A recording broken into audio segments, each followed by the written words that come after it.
आपली कुडाळ देशकरांची जागा परत मिळवण्याच्या या मोहिमेत सहयोगच्या मागे तन मन धन अर्पून ठामपणे उभ्या राहणाऱ्या मान्यवरांविषयी कृतज्ञता व्यक्त करण्यासाठी मोठ्या संख्येने उपस्थित रहा। कृतज्ञता सोहळा रविवार दिनांक 22 डिसेंबर 2024 सायंकाळी 4 वाजता।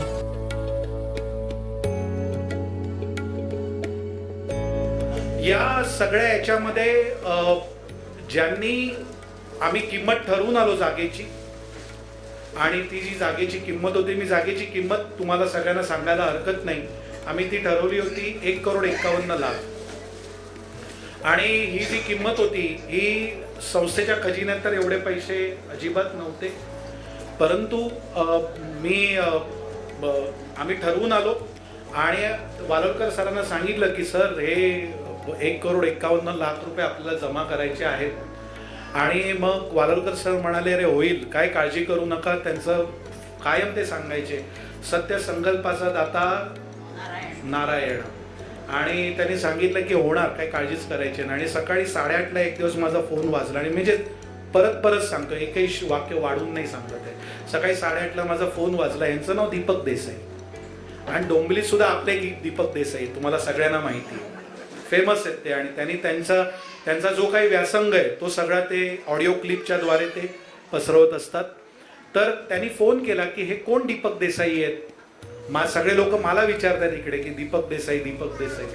तर त्यांना मी सांगितलं की ते दीपक देसाई तुमचेच नातेवाईक आहेत, ते वेगळे राहतात, ते तिकडे पलीकडे राहतात। ती चर्चा झाल्यानंतर मी बोललो आता ही वेळ आलेली आहे, आपण विचारूयाच। त्यामुळे काका आम्ही ना अशी जागेची किंमत ठरवून आलोय, तर तुम्ही मदत कराल का? तुम्ही परत जे वालोरकर सरांनी केलं ना, हे व्हायचंच होतं आपलं काम। त्यांनी 1 मिनिट वाया न घालवता सांगितलं की हो हे मी करतो। अच्छा, आता हे मी आलो संस्थेत, बोललो आपल्याला 2 डोनर मिळत होते, एक ह्यांच्याशी चर्चा चालू होती, एक दुसऱ्या व्यक्तीशी सुद्धा बोलणं झालेलं होतं। मी संस्थेत आलो, त्यांना सांगितलं की मी बोललो आमचे काका आहेत, आणि ते विनय सामंतांचे सुद्धा काका आहेत, आणि ते असं आपल्या देणगी द्यायला तयार आहेत, पण आपली लोक प्रामाणिक।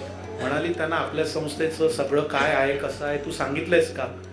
ते अजून काही सांगितलं नाहीये, पण ते आम्ही सांगूया, लवकरच सांगूया त्यांना। मग आम्ही पुण्याला गेलो, पुण्यालाच विशेषतः ननापंत वालावलकर, आम्ही पुण्याला गेलो। पुण्याला जाऊन त्यांच्या समोर बसलो, त्यांना त्यांचे वकील, त्यांचे सीए संजय खानोलकर, आपले डोंबिवलीचेच पूर्वीचे रहिवाशी होते, त्यांनी ते सगळं ऐकलं। त्यांचं जे संजय खानोलकरांना कुडाळ देशकर संस्थेविषयी प्रेम, दीपक देसाईंना कुडाळ देशकर संस्थे, त्यांचे जे वकील होते त्यांनी सांगितलं की देसाई तुम्ही या गडबडीत पडू नका, तुमचे पैसे अडकतील।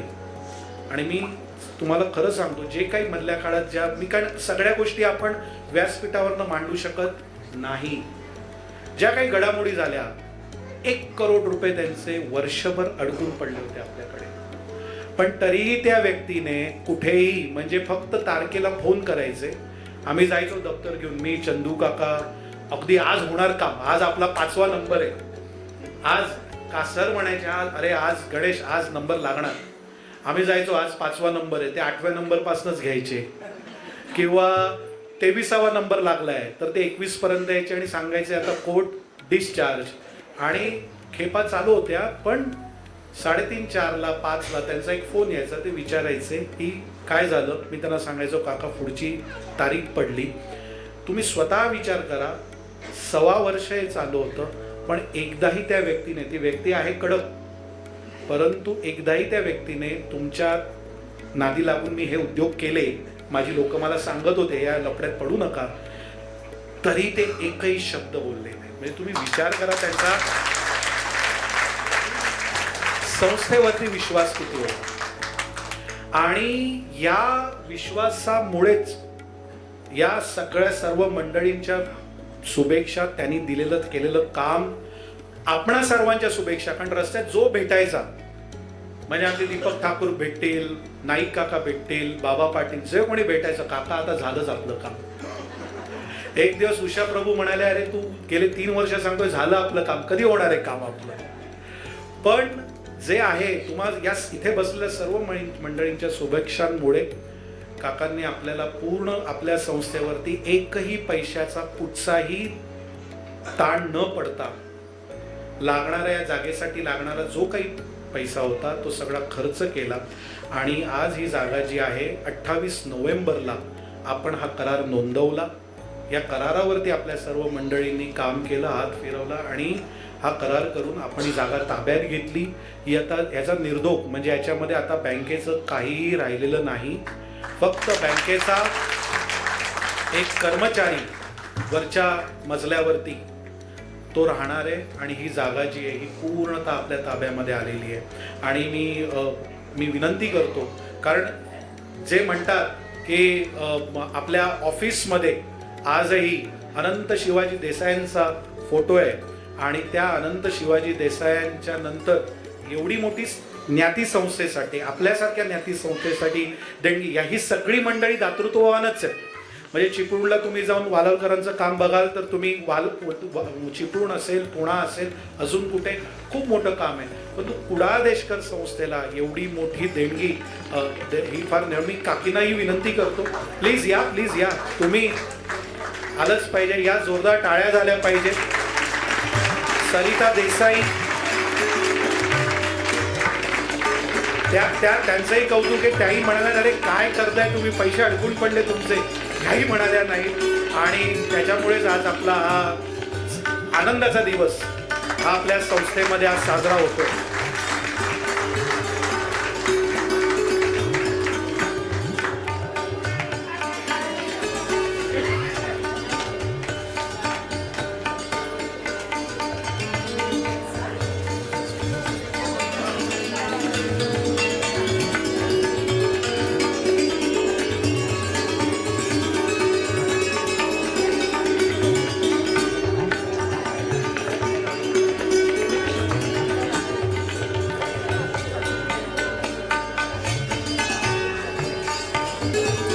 हे या महिलांना स्वयंस्फूर्तीने वाटलं की याचं आपण औक्षण करावं. या भगिनींसाठी सुद्धा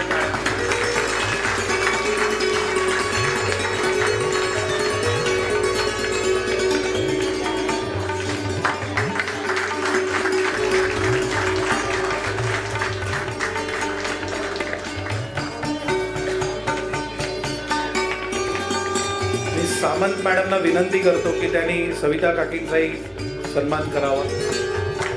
काल संध्याकाळी पहिल्या माळ्यावरचा आवाज थोडासा कमी करा. पहिल्या माळ्यावरचा हॉल आहे आपल्या संस्थेला ज्यांनी ही जमीन देणगी दिली त्या माइंडकरांच्या वडिलांच्या नावाने अण्णासाहेब माइंडकर सभागृह. दुसऱ्या माळ्यावरती जे भोजनगृह आहे त्याला नाव आहे इंदिराबाई माइंडकर सभागृह. आणि जो खालची जी आपली बँकेची जागा आहे त्याला नाव आहे दीपक देसाई आणि सरिता देसाई सभागृह. जोरदार टाळ्या झाल्या पाहिजे.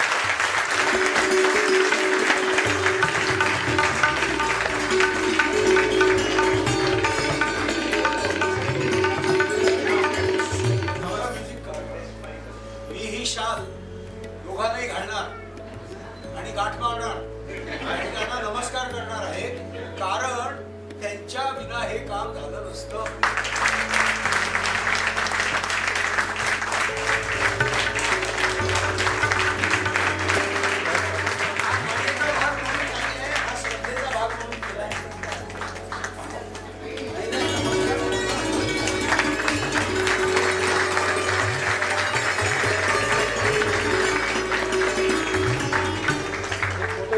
फोटो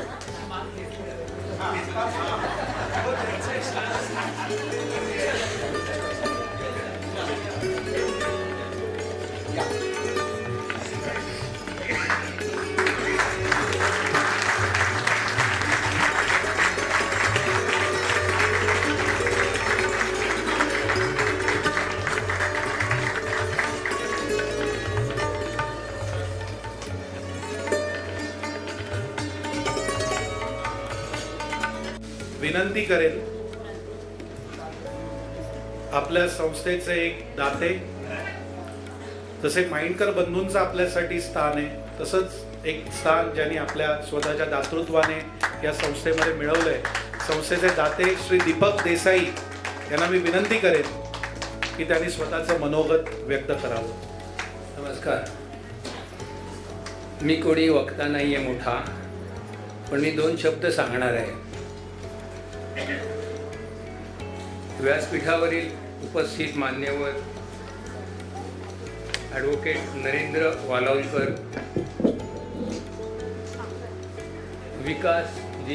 विकास कमलाकर वालावलकर आणि राजाभाऊ पाटकर,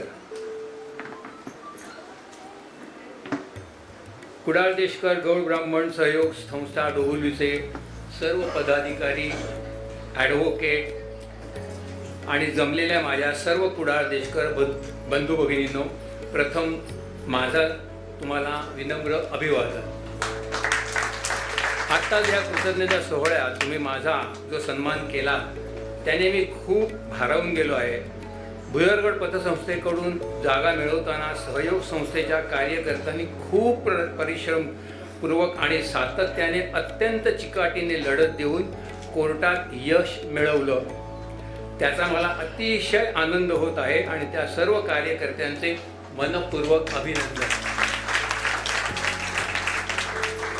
कुडाळ देशकर गौड ब्राह्मण सहयोग संस्था डोंबिवली ही खूप चांगलं काम करते आहे हे मला माहीत होतं. मागच्या वर्षी संस्थेचे कार्यकर्ते कार्याध्यक्ष श्री गणेश देसाई, जो माझा पुतण्याच लागतो, त्यांच्याकडून संस्था कोर्ट केसमुळे काही आर्थिक अडचणीत आहे हे कळलं. भुयारगड पतसंस्थेकडून जागेचा ताबा संस्थेला काही मोठ्या रकमेची गरज होती आणि त्या बाबतीत मी आर्थिक मदत करू शकतो का असं गणेशने जेव्हा मला विचारलं, तेव्हा मागचा पुढचा विचार न करता मी लगेचच तयारी दाखवली की ही चॅरिटेबल संस्था असूनही हिला ATGचं सर्टिफिकेटही आहे आणि हे मला माहीतही होतं. शिवाय ही संस्था सामाजिक कार्यात अग्रेसर आहे हेही मला माहीत होतं. शिवाय गणेशचे वडील श्री गुरुदास, आम्ही त्याला बाबल म्हणायचो, देसाई यांनी कुडाळ देशकर संस्थेसाठी खूप काम केले. वालावलकर सरांनाही माहिती आहे, वालावलकर सरांच्या वडिलांबरोबर त्यांचे खूप घनिष्ठ संबंध होते. त्यामुळेच त्यांच्या तालमीत तयार झालेला गणेश सामाजिक कार्यासाठी झोकून देऊन काम करणारा मुलगा आहे हे मला ठाऊक होतं. शिवाय ॲडव्होकेट श्री नरेंद्र वालावलकर ह्या सहयोग संस्थेला वकिली सल्ल्याबद्दल खूप मदत करतात हे कळलं. ॲडव्होकेट नरेंद्र वालावलकर हे सिटी सिव्हिल कोर्टचे जज VT उर्फ भाऊ वालावलकर, विनायक वालावलकर यांचे चिरंजीव. मी भाऊ वालावलकरांचा पूर्वीपासून 40 वर्षापासून मी त्यांना ओळखत होतो. अतिशय सज्जन, प्रामाणिक, तत्वनिष्ठ, प्रतिष्ठित जज म्हणून ओळखत होतो. आणीबाणीत त्यांना तुरुंगवास सुद्धा भोगावा लागला हेही मला कळलं होतं. त्यांचे ज्ञातीविषयी असलेले प्रेम, प्रखर ज्वाजल्य देशप्रेम यामुळे मला त्यांच्याबद्दल नितांत आदर होता. त्यामुळे त्यांचे सुपुत्र ॲडव्होकेट नरेंद्र वालावलकर, आम्ही त्यांना सतीश वालावलकर म्हणूनच ओळखतो, यांच्याबद्दल आधी विशेष वैयक्तिक ओळख नसतानाही मला पूर्ण विश्वास होता ते वकिली सल्ला देणार, तो योग्यच देणार. ॲडव्होकेट वालावलकरांनी मला अमेरिकेतून फोनवर पूर्ण केस समजावून सांगितली, तेव्हाच मला खात्री पटली आणि तेव्हाच मी मनात ठरवलं की मला सुदैवाने ज्ञाती बांधवांसाठी काहीतरी करण्याची ही सुवर्ण संधी मिळते. तिचा लाभ घेतलाच पाहिजे. मी ज्या ज्ञाती जन्माला आलो त्या आपल्या सर्वांच्या कुडाळ देशकर ज्ञातीचा मला प्रचंड अभिमान आहे. कुडाळ देशकर हा माझा वीक पॉईंटच म्हणा ना. पुण्याचे माझे हॉटेल सुयश हे पुण्याच्या कुडाळ देशकर संस्थेचे हक्काचे स्थान होतं, कारण मी जस्ट त्याला रामराम केला 8 महिन्यापूर्वी. त्यांच्या महिला आघाडीचं तर ते माहेरघरच होतं. संस्थेचे अनेक कार्यक्रम केवळ कुडाळ देशकरांच्या प्रेमामुळे माझ्या सतत हॉटेलमध्ये होत असत. आता वयोपरत्वे हॉटेलचा व्यवसाय बंद केल्यामुळे आता ते कार्यक्रम माझ्याकडे होत नाहीत याची मला खंत वाटते. असो, तर सांगायचा मुद्दा म्हणजे कुडाळ देशकर, मग ते कुठलेही असोत, डोंबिवलीकर, कुडाळकर किंवा पुण्याचे, हे सगळे माझे प्रियच आहेत. मी मूळचा मुंबईचा, लालबागच्या चाळीत 2 खोल्यात आम्ही 6 भावंड वाढलो. साई भावंड आम्ही डबल ग्रॅज्युएट झालो. तिथे अभ्यासाला निवांत जागा कशी मिळणार, तेव्हा माझे 2 भाऊ, मी आणि माझा रवी म्हणून माझ्यापेक्षा 4 वर्षांनी मोठा होता, अभ्यासासाठी कुडाळ देशकर ज्ञाती संस्थेच्या गिरगावातल्या निवासात राहिलो. मी मुंबईचा असूनही संस्थेने मला विद्यार्थी असताना खोली दिली. हे संस्थेचे माझ्यावर ऋण आहेत आणि ते ज्ञातीचे ऋण फेडण्यासाठी मला ही आलेली संधी, ही चालून आलेली मी दवडता कामा नये असंच मला वाटलं. तरी पण देणगी देताना व्यवहाराचा विचार करायला लागतोच, म्हणून मी पुण्याला ओळखीच्या 2 वकिलांचा सल्ला घ्यायला गेलो. कोर्टात केस चालू आहे म्हटल्यानंतर वकिलांनी संस्था कितीही चांगले काम करणारी असो, कोर्टाचे निकाल वर्षानुवर्षे लागत नाही तेव्हा तुम्ही असे आपले स्वकष्टार्जित पैसे बुडीत खात्यात देऊ नका असा व्यावहारिक सल्ला त्यांनी दिला. पण मला माझा आंतरिक आवाज सांगत होता की नाही, हे मला केलंच पाहिजे. कार्यकर्त्यांच्या चिकाटीने चाललेल्या प्रयत्नांना यश मिळणार असा मी पॉझिटिव्ह विचार करून देणगी द्यायचा निश्चयच केला.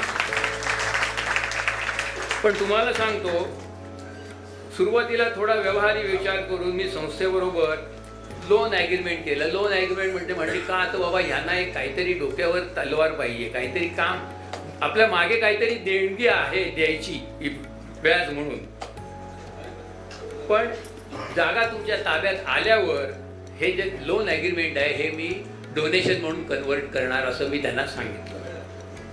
संस्थेचे कार्यकर्ते अत्यंत परिश्रम घेऊन तळमळीने चिकाटीने ह्या केसचा पाठपुरावा करत आहेत, तेव्हा संस्थेकडून व्याज घेणे हे मला योग्य वाटलं नाही आणि मी हे लोन ॲग्रीमेंट डोनेशन म्हणून कन्वर्ट करायचंच ठरवलं होतं. आज जेव्हा निकाल संस्थेच्या बाजूने लागलेला आहे तेव्हा हे मी बघतो, तेव्हा माझा निर्णय किती मला अंतर्मनाने कौल दिला होता, तो किती योग्य होता हे जाणून खूपच आंतरिक समाधान.